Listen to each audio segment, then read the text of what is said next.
Friends, നമ്മൾ ഇന്നത്തെ craft work ഈ ഒരു ബോട്ടിൽ ക്യാപ്സ് വെച്ചിട്ടാണ്. അപ്പം നമ്മൾ അത്യാവശ്യം ബോട്ടിൽ ക്യാപ്സ് കളക്ട് ചെയ്തിട്ടുണ്ട് കേട്ടോ. എന്നിട്ട് ഇതിനെ ഇതുപോലെ റൗണ്ടിൽ കട്ട് ചെയ്തെടുക്കുകയാണ്. അതിനുശേഷം ഞാനൊരു കാർഡ്ബോർഡ് എടുത്ത് എനിക്ക് ഇഷ്ടമുള്ളൊരു ചിത്രം വരച്ചെടുക്കുന്നുണ്ട്. ഇനി കട്ട് ചെയ്ത് വെച്ചിരിക്കുന്ന ബോട്ടിൽ ക്യാപ്സ് നമുക്ക് വേണ്ട ഷേപ്പിൽ വീണ്ടും കട്ട് ചെയ്തെടുക്കുകയാണ്. കട്ട് ചെയ്യുമ്പോൾ സൂക്ഷിച്ച് കട്ട് ചെയ്യണം, കൈമുറിയാൻ ചാൻസ് ഉണ്ട്. ഇങ്ങനെ കട്ട് ചെയ്തിട്ടുള്ള ഓരോ പീസസും നമ്മളിവിടെ ഒട്ടിച്ചു കൊടുക്കുകയാണ് കേട്ടോ. കട്ട് ചെയ്യുന്ന സമയത്ത് സൂക്ഷിച്ച് കട്ട് ചെയ്യണമെന്ന് പറയാൻ കാരണം ഞാൻ കെയർലെസ് ആയിട്ട് കട്ട് ചെയ്ത കാരണം എൻ്റെ ഒരു ചെറുവിരലിൽ വലിയൊരു മുറിവ് പറ്റിയിട്ടുണ്ടായിരുന്നു. അതുകൊണ്ടാണ് കുട്ടികളൊന്നും ഇതുപോലെയൊന്നും ചെയ്ത് നോക്കരുത്. ഇതുപോലത്തെ വേസ്റ്റ് ബോട്ടിൽസ് റീയൂസ് ചെയ്യാമെന്ന് മാത്രമേ ഞാൻ ഉദ്ദേശിച്ചിട്ടുള്ളൂ. ഇത് സ്റ്റിഫൻ ഷൈൻ്റെ വേസ്റ്റ് ബോട്ടിലാണ്. ഇത് നമ്മളിവിടെ യൂസ് ചെയ്യുന്നുണ്ട്. ഇത് ഡിഷ് വാഷ് ബാർ കണ്ടെയ്നറാണ്. ഇത് നമ്മൾ ആവശ്യമുള്ള ഷേപ്പിൽ കട്ട് ചെയ്ത് ഒട്ടിച്ചു കൊടുക്കുന്നുണ്ട്. ഇനി പൽപ്പൊടി ഡപ്പയുടെ ക്യാപ്പാണ് ഹെയർ ആയിട്ട് യൂസ് ചെയ്യുന്നത്. ഇനി ഡ്രസ്സിനെ കുറച്ചുകൂടി ഭംഗി വരുത്താനായിട്ട് ഇതിനിങ്ങനെ കട്ട് ചെയ്തിട്ട് ഒട്ടിച്ചു കൊടുക്കുകയാണ്. നമ്മൾ ഡിസ്നി കാർട്ടൂണിലൊക്കെ കാണാറുള്ള സിൻഡ്രല്ലനെയാണ് ഞാൻ നോക്കി വരച്ചത്.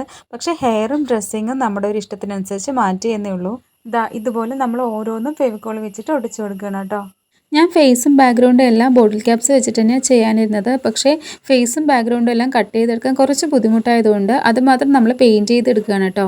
അതുമാത്രമല്ല, ഞാൻ നേരത്തെ പറഞ്ഞല്ലോ എൻ്റെ കയ്യിൽ ചെറുതായിട്ടൊന്ന് മുറിവ് പറ്റിയെന്ന്. അപ്പോൾ എനിക്ക് ഇനി കട്ട് ചെയ്യാനും പറ്റില്ല, ഒപ്പം തന്നെ ഇനി മുറിക്കാനായിട്ട് ചെറിയൊരു പേടിയും വന്നിട്ടുണ്ട്. അപ്പോൾ നമുക്ക് ബാക്കി ഭാഗങ്ങളൊക്കെ ഇതുപോലെ പെയിൻറ്റ് ചെയ്തെടുക്കാം. നമ്മൾ സിൻഡ്രല്ലയുടെ ഡ്രസ്സിങ്ങിൽ വീണ്ടും ചെറിയ ചില ചേഞ്ചസ് ഒക്കെ വരുത്തിയിട്ടുണ്ട്. പുറകിലൊരു മിറർ വരച്ച് കൊടുക്കുന്നുണ്ട്. നിങ്ങൾക്ക് മിററായിട്ട് തോന്നുന്നില്ല, അതുകൊണ്ടാണ് ഞാൻ എടുത്തു പറഞ്ഞത് കേട്ടോ മിററാണെന്ന്. തുടക്കത്തിൽ ആവേശത്തോടു കൂടി ചെയ്തൊരു ആർട്ട് വർക്കാണിത്.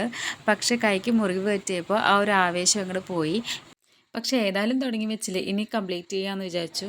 പിന്നെ തട്ടിക്കുട്ടി ചില ചേഞ്ചസ് ഒക്കെ വരുത്തി കാർഡ്ബോർഡ് കൊണ്ട് ഒരു ഫ്രെയിമൊക്കെ ഉണ്ടാക്കി കൊടുത്തിട്ടുണ്ട്. ഇതുപോലെ ഒരു ഭിത്തിയിൽ തൂക്കി വയ്ക്കാൻ പറ്റിയൊരു ഫോട്ടോ ഫ്രെയിം ആക്കി മാറ്റിയിട്ടുണ്ട്. ഈ ഒരു ക്രാഫ്റ്റ് വർക്ക് എനിക്ക് ശരിക്കും സാറ്റിസ്ഫാക്ഷനോടുകൂടി ചെയ്യാൻ പറ്റിയിട്ടില്ല. പക്ഷേ ഇതുപോലെ ബോട്ടിൽ ക്യാപ്സ് റീയൂസ് ചെയ്യുന്ന മറ്റൊരു വീഡിയോ ആയിട്ട് ഞാൻ വരുന്നതായിരിക്കും. അതിന് നിങ്ങളുടെ സപ്പോർട്ട് എനിക്ക് ആവശ്യമാണ്. അപ്പോൾ ചാനൽ സബ്സ്ക്രൈബ് ചെയ്ത് എല്ലാവരും എന്നെ സപ്പോർട്ട് ചെയ്യണേ. താങ്ക്